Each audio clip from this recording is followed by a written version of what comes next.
Eosinophilic granuloma complex অথবা rodent ulcer বা indolent ulcer, এটি হচ্ছে বিড়ালের একটি কমন সমস্যা। সাধারণত আমরা দেখি যে বিড়ালের ঠোঁটের দিকে সামান্য অংশ ফুলে গেছে, এমন একটি সমস্যার সম্মুখীন হয়ে থাকে পেট প্যারেন্টসরা।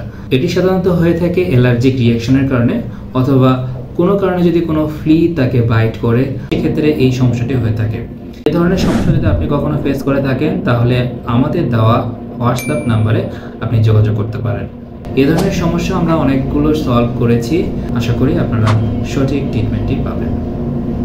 সবাই ভালো থাকবেন, সুস্থ থাকবেন।